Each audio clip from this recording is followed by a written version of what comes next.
చందమామ కథ. ఇద్దరు మిత్రులు.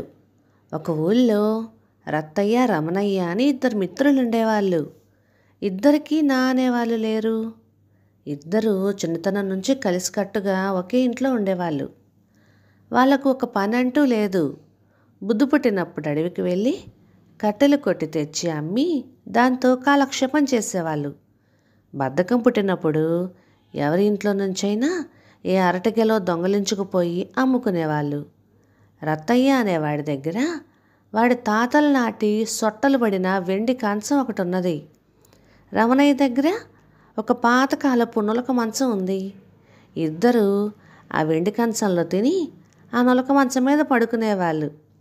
ఒక వానాకాలం రాత్రి జోరున వర్షం కురుస్తుండగా మిత్రులిద్దరూ వెండి కంచంలో భోజనం చేసి మంచం మీద కూర్చున్నారు. రత్తయ్య వాటాలో కొంత అన్నం మిగిలిపోయింది. రమణయ్య వాటాలో కొద్దిగా కూర మిగిలింది. రేపొద్దున తినవచ్చునని దాని మీద ఆకు కప్పారు. రత్తయ్య తమ దుస్థితికి చింతిస్తూ, ఎంతకాలం మనం ఇలాగా జీవితం గడుపుతాం? రేపు మనం పెళ్ళిళ్ళు చేసుకుంటే పిల్లలను ఎలా పోషిస్తాము అన్నాడు. దానికి రమణయ్య, ఇలాంటి వర్షపు రాత్రి ఏ మహానుభావుడో తలుపు తట్టి రాత్రికి తలదాచుకొని ఆశ్రయం ఇచ్చిన వారికి ఎంతో మేలు చేసిపోయినట్టుగా ఎన్నో కథలు విన్నాం. కానీ ఏ కారణం వలనో తెలీదు, మన దరిద్రపు కొంపకు మాత్రం ఏ మహానుభావుడు రాడు అన్నాడు విచారంగా. విచారించేం లాభం? అర్ధరాత్రి కావస్తున్నది, ఇంక పడుకుందాం అన్నాడు రత్తయ్య. ఇంతలో ఎవరు తలుపు తట్టారు. రత్తయ్య లేచి వెళ్ళి తలుపు తీశాడు. బయట కాషాయ వస్త్రాలు ధరించిన ఒక ముసలివాడు చలికి వణుకుతూ అతడికి కనిపించాడు. రత్తయ్య వాడితో కోపంగా, ఎవడివయ్యా నువ్వు?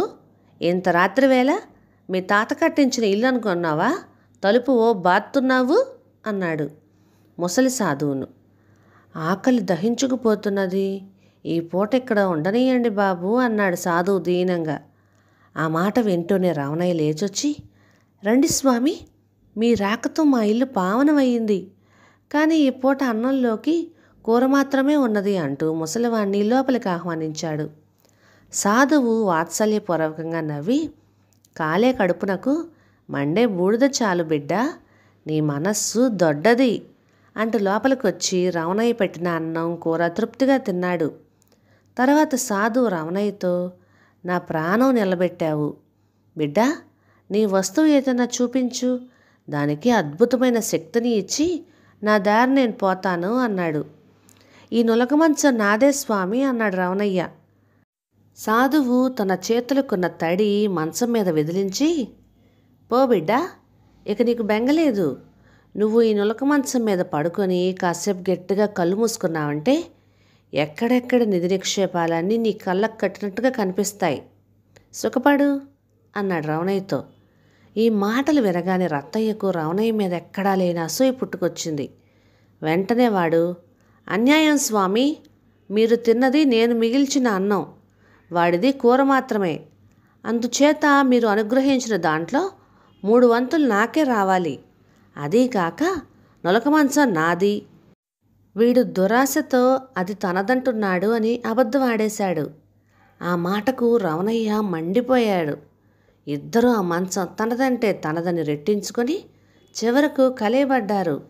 సాధు వాళ్ళిద్దరిని విడదీసి, మీరు ఇలా పోట్లాడుకోవడం బాగాలేదు బిడ్డలారా, ఆ మంచం మీద ఇద్దరూ పడుకొని చూడండి, ఎవరి కళ్ళకు నేను చెప్పిన నిధి నిక్షేపాలు కనిపిస్తే వారిదే ఆ మంచం అన్నాడు. మిత్రులిద్దరూ మంచం మీద పడుకొని కళ్ళు గట్టిగా మూసుకున్నారు. ఎంతసేపటికి వాళ్లకు ఏ నిధి నిక్షేపం కనపడలేదు. చివరికి ప్రాణం విసిగి వాళ్ళు కూడబలుక్కున్నట్లుగా ఒకేసారి కళ్ళు తెరిచి చూసేసరికి సాధువు లేడు, వాళ్ళ వెండి కంచం కూడా కనపడలేదు. ఆ వచ్చిన సాధువు దొంగ సాధువు. అంతే కదా, మన ఆశే ఎదుటి వాళ్ళకి అవకాశం. కథ సమాప్తం. ఇక ఈ కథ మీకు నచ్చినట్లయితే లైక్ చేయండి, షేర్ చేయండి, సబ్స్క్రైబ్ చేయండి. Thank you.